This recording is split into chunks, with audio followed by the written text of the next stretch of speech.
నమస్తే, welcome to our channel. నేను పద్మిని. ప్రస్తుతంతో పాటు సోషల్ యాక్టివిస్ట్ కృష్ణకుమారి గారు ఉన్నారు. మాట్లాడతాం. మేడం నమస్తే. మేడం నమస్తే. వైసీపీ పార్టీ రకరకాల మార్పులు అయితే చేస్తోంది.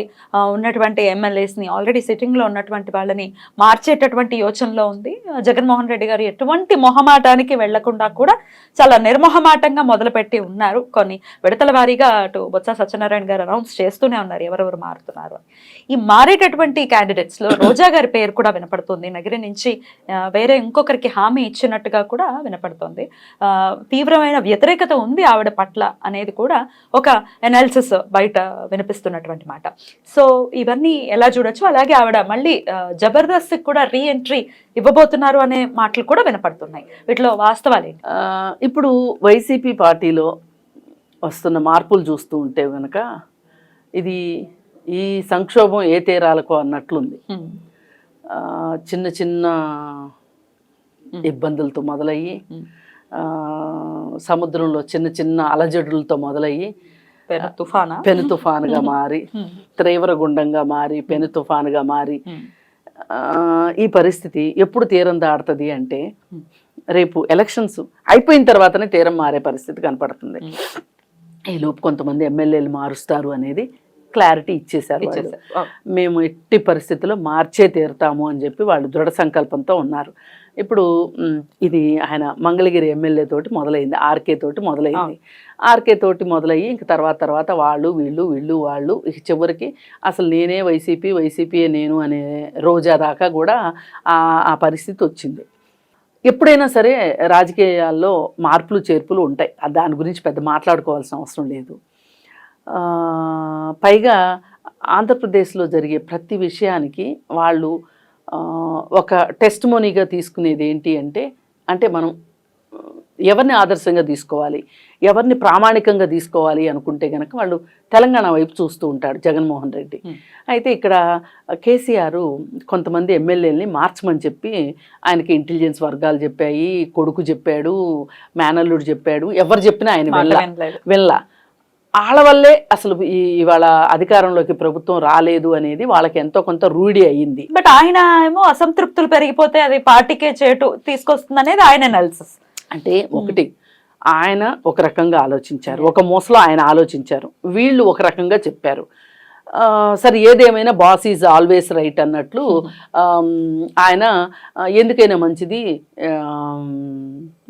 నేను వీళ్ళని ప్రకటించాను కాబట్టి వీళ్ళని తీసేస్తే మళ్ళీ ఇంకో ఎదురు పార్టీలోకి వెళ్ళి ఎక్కడ గబ్బు పట్టిస్తారో అని చెప్పి ఆ భయంతో వాళ్ళనే కొనసాగించారు. దానివల్లనే నష్టం జరిగింది అనేది ఇప్పుడు అక్కడ అది వాళ్ళు గమనించారు కదా. గమనించి ఆయన ఆ విషయంలో అమ్మో నేను మా బాబాయ్ చేసిన తప్పు నేను చేయకూడదు అని చెప్పి ఆయన క్లారిటీ తెచ్చేసేసుకుని అబ్బాయి గారు ముందుకి స్పీడ్గా వెళ్తున్నారు. ఆ వెళ్ళే ప్రాసెస్లో ప్రకటనలు చేస్తూ ఉన్నారు. అసలు ఇప్పుడు వాళ్ళకి వైఎస్ఆర్ పార్టీలో ఓటమి భయం ఎంత భయంగా ఉంది అంటే పెద్దవాళ్ళ దగ్గర నుంచి చిన్నవాళ్ళ దాకా ఇవాళ ఏ ఒక్కరూ కుదురుగా మాట్లాడట్లా. అసలు మొదటి నుంచి కుదురుగా మాట్లాడే లక్షణమే లేదు వాళ్ళకి. ఇప్పుడు మొత్తం పట్టపగ్గాలు తెంపేసేసుకుని ఇంక ఏమైనా సరే నేనేం మాట్లాడినా నడిచిపోద్ది అనేదాకా ముఖ్యమంత్రి దగ్గర నుంచి ఆయన పిల్లలంటే ఎమ్మెల్యేలు అందరూ అదే మాట పట్టారు. నోటికి ఏదో వస్తే అది మాట్లాడుతున్నారు. మొదటిగా ఎంత గందరగోళానికి గురి అవ్వకపోతే, ఎంత మానసిక ఒత్తిడిలో గనక లేకపోయి ఉంటే జగన్మోహన్ రెడ్డి పాపం ఆయనకి ఉల్లిపాయకిన్ను పొటాటో తేడా తెలియదా అండి? తెలియక మాత్రం కాదండి, ఆయనకి పొటాటో ఏంటో తెలుసు, ఉల్లిపాయ ఏంటో కూడా తెలుసు. కానీ ఆయన ఉన్న మానసిక పరిస్థితి, ఆ ఒత్తిడి ఆయన్ని నుంచోనియట్లేదు, కూర్చొనియట్లేదు. అసలు చాలాసార్లు బయటికే రాడు ఆయన. వస్తే ఇలా ఉంటాయి విధ్వంసాలు. ఇక ఆ విధ్వంసం ఎంత దూరం వెళ్ళిందో అందరూ చూశారు కదా. కానీ గమనించవలసింది ఏంటంటే ఆయన ఉన్న ఆందోళనలో అంత చిన్న విషయాన్ని కూడా, ఇప్పుడు మనం కూడా ఏదైనా ఒత్తిడిలో ఉన్నాం అనుకోండి, ఒకటి మాట్లాడబోయి ఒకటి మాట్లాడతాం, ఒకరికి ఫోన్ చేయబోయి ఇంకోళ్ళకి ఫోన్ చేస్తాం. ఇప్పుడు ఆడవాళ్ళం వంటలు చేసేటప్పుడు కూడా ఒకటి అయిపోయి ఇంకోటి వేస్తాం, అరే అనుకుంటాం. అలాగే బస్ స్టాప్ లో కూడా కొంతమంది ఒత్తిడిలో ఉన్నవాళ్ళు ఒక బస్ స్టాప్ లో దిగబోయి ముందన్నా దిగుతారు, తర్వాత అన్న దిగుతారు. ఇది ఒత్తిడి అనేది ఎవ్వరికి కాదేది అనర్హం అండి. ఎవరైనా అతీతులు కాదు మనుషులు. జగన్మోహన్ రెడ్డి కూడా అతీతుడు కాదు. కాకపోతే ఇప్పుడు వాళ్ళ బాధ ఏంటి, అధికారం ఎక్కడ మళ్ళీ రాదో, అధికారాన్ని మనం చేజిక్కించుకోలేమేమో, ఈ జారిపోతే ఎట్లా అనే ఒక భయంలో వాళ్ళు కొట్టుమిట్టాడుతున్నారు. సరే, దానిలో భాగంగా ఒక్కొక్కరు ఒక్కొక్క సందర్భాన్ని బట్టి మాట్లాడుతున్నారు. ఇప్పుడు మీరు మొదటగా రోజా గారి గురించి అడిగారు కదా, ఆవిడ ఏ రోజు కుదురుగా మాట్లాడటం మనం చూడలా. చంద్రబాబు నాయుడు అరెస్ట్ అయినప్పుడు స్వీట్లు పంచుకుంది, డాన్స్లు వేసింది, టపాసులు పేల్చింది, విజిల్స్ వేసింది, అన్ని చేసింది. అది జగన్మోహన్ రెడ్డి గారు గుడ్ లుక్స్ లో ఉండటం కోసం, అలాగే చంద్రబాబు నాయుడు మీద ఉన్న కోపాన్ని ప్రదర్శించడం. సరే, ఇది అయిపోయింది. అలా ఏదైనా ఒక సందర్భం వచ్చినప్పుడు మాట్లాడాల్సి వస్తే పూర్తిగా తన పార్టీ వాళ్ళని వెనకేసుకురావడము, జగన్మోహన్ రెడ్డి గారిని వెనకేసుకురావటము, పైగా ప్రతి పనిలోనూ వీళ్ళు జగన్మోహన్ రెడ్డి గారి దృష్టిలో పడడం ఎలా అనే దాని మీద వీళ్ళు పిహెచ్డీలు చేసేసారు. కాన్సన్ట్రేషన్ అంతా అదే. మరి ఇప్పుడు ఇంత జరిగిన తర్వాత ఆవిడకి సీట్ ఇవ్వను అనేది అర్థమైంది. అసలు ఎప్పటి నుంచో పెద్దిరెడ్డి రామచంద్రారెడ్డి ఈమెకి చెక్ పెడుతున్నాడు అనేది ఎప్పటి నుంచో ఉంది. వాళ్ళిద్దరికీ పచ్చిగడ్డేస్తే బొగ్గుమంటుంది అన్న విషయం కూడా అందరికీ తెలుసు.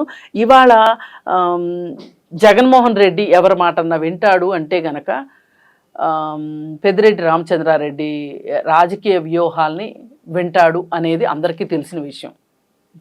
పెద్దిరెడ్డి రామచంద్రారెడ్డికి ఆ మాత్రం పలుకుబడి జగన్మోహన్ రెడ్డి దగ్గర ఉంది. కాబట్టి ఆయనంటూ చెక్ పెట్టాడు అంటే ఇక రోజాని ఇంకెవ్వరూ రక్షించలేరు. ఇంకా ఏ సజ్జల రామకృష్ణారెడ్డి లాంటి వాళ్ళు చెక్ పెడదాం అనుకుంటే జగన్మోహన్ రెడ్డి ఏమన్నా ఈమె వెళ్ళి ఆ కాళ్ళు పట్టుకుంటే ఏమన్నా ఆగుతుందేమో కానీ, సాక్షాత్తు పెద్దిరెడ్డి రామచంద్రారెడ్డి లాంటి వాడు దృష్టిలోనే ఈమె బ్యాడ్ లుక్స్లో ఉంది. పైగా ఈమెకి ఎక్కడెక్కడ చెక్ పెట్టాలి, ఆ నియోజకవర్గానికి ఇన్ఛార్జీలను వేసే విషయంలో కావచ్చు, ప్రతి దానిలోనూ ఆమెకి పెద్దిరెడ్డి రామచంద్రారెడ్డి తోటి కన్ఫ్రంటేషనే. మరి ఈ పరిస్థితుల్లో ఆమెకైతే సీటు దక్కదు. ఇప్పుడు సీటు దక్కకపోతే ఆవిడ పరిస్థితి ఏంటి అనేది, ఆవిడకి ఏ ఎమ్మెల్సీఓ ఇస్తారు అన్న నమ్మకం కూడా లేదు. ఎందుకంటే ఆ లిస్టు వేరే ఉంటుంది మళ్ళీ. కాబట్టి ఆమెకున్న వృత్తి కావచ్చు, ప్రవృత్తి కావచ్చు, సినిమా ఇండస్ట్రీయే, బుల్లితెర, పెద్ద సినిమాల్లో చేసినా చేయొచ్చు, లేదు అనుకుంటే జబర్దస్త్కి వచ్చినా రావచ్చు. ఇప్పుడు సినిమాల్లో కూడా జబర్దస్త్లో వచ్చిన డబ్బులు రావు. ఇప్పుడు పైగా ఈవిడ జబర్దస్త్కి మానేశారు మంత్రి అయిన తర్వాత. ఆ జబర్దస్త్ కూడా సరిగా కూడా తీసేసే పరిస్థితిలో ఉన్నారు. ఇప్పుడు ఆవిడ అక్కడ ఉద్యోగం పోయింది అనుకోండి, ఇక్కడ ఉద్యోగం వస్తుంది. అది ఆ వ్యక్తిగతం కదండి, ఎట్లా కాదంటాము. ఇప్పుడు ఒకరికొక రూలు పెట్టం కదా. ఇప్పుడు మగమహారాజులు అందరూ సినిమాల్లోనూ చేస్తున్నారు, ఎమ్మెల్యేలుగా ఉంటున్నారు, సాక్షాత్తు ముఖ్యమంత్రులుగా ఉండి సినిమాలు చేసిన వాళ్ళు ఉన్నారు. అలాంటప్పుడు ఆవిడని ఎట్లా కాదంటాము, కాదనలేము. అందుకని ఆవిడకి ఉపాధి అయితే ఉంది, మిగతా వాళ్ళ సంగతి ఏమో కానీ. అయితే ఈ ఒత్తిడిలో ఆమె అనవసరమైన వ్యాఖ్యానాలు చేసి అందరి దృష్టిలోనూ పడి ఆమె ఎక్కువ నవ్వుల పాలు కాకుండా ఉంటే చాలని మనం కోరుకుందాం. రాజకీయ రంగం వదిలేసినా కానీ కలాం తల్లి రెడీగా ఉంటుంది.